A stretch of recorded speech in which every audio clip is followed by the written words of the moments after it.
Today, if you walk through the financial centers of the world, you are walking through systems engineered in London. From the structure of international banking to the language spoken by roughly 2 billion people, a single island somehow exported its cultural and legal code to the rest of the planet. Looking at that historical footprint, it is easy to assume this place was an ancient fortress, a unified stronghold that grew in safety, locked away behind impenetrable ocean walls. That geography is a recent accident. Before projecting global power, Britain wasn't an island. It was anchored to Europe by a land bridge called Doggerland. As the Ice Age ended, rising sea levels drowned that connection, cutting off the Celtic tribes. These early inhabitants managed to drag massive standing stones across the plains to build monuments that still track the solstices today. Yet they lacked centralized power, leaving them completely exposed to anyone who could build a boat. Geographic isolation did not drive England's eventual global reach. Instead, the nation was assembled, piece by violent piece, from the technologies and systems left behind by the foreign empires that repeatedly conquered it. The first major layer was imposed in 43 AD. Roman legions marched across the Channel and brought a rigid blueprint for civilization.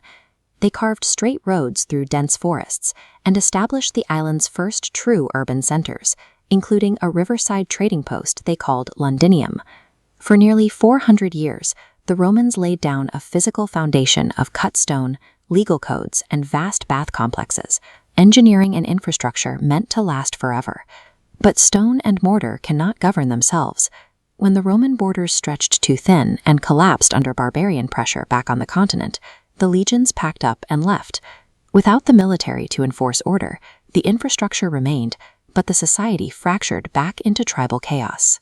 That massive power vacuum drew a completely different kind of force across the water. Invaders from the North Sea navigated through the fog, landing on the undefended shores. These Anglo-Saxon warriors overwrote the local culture. They brought new agricultural techniques and introduced the rugged Germanic vocabulary that would slowly evolve into the early roots of the English language. So, by the 8th century, the island had a Roman skeleton and a Saxon voice, yet its people were split into dozens of bitter rival kingdoms, a vulnerability that became critical when the next existential threat appeared on the horizon. The Vikings struck with terrifying speed. Their shallow draft ships allowed them to navigate far inland, sacking monasteries and slaughtering local militias before a proper defense could even be organized. One by one, the Anglo-Saxon kingdoms burned and collapsed. Only the southern kingdom of Wessex managed to hold the line. Under Alfred the Great, the constant threat of total destruction finally forced the remaining English factions to stop fighting each other and unify into a single defensive bloc to survive. That hard-won unity was violently tested in 1066. At the Battle of Hastings, a massive Norman army crossed the Channel, killed the English king, and claimed the entire country. The Normans imposed the most brutal layer yet. They replaced the entire English ruling class overnight, built massive stone castles to intimidate the population, and installed a ruthless, centralized state authority that spoke French. Over the following centuries, that rigid Norman system buckled under extreme internal friction. Devastating civil wars over the crown and the arrival of the Black Death wiped out nearly half the population, making labor more valuable and forcing monarchs to make sweeping concessions to their subjects. Out of that demographic and political chaos emerged Parliament. Kings slowly lost their absolute grip, and the medieval kingdom organized itself into a legally bound, modern nation-state. The assembly was finally complete.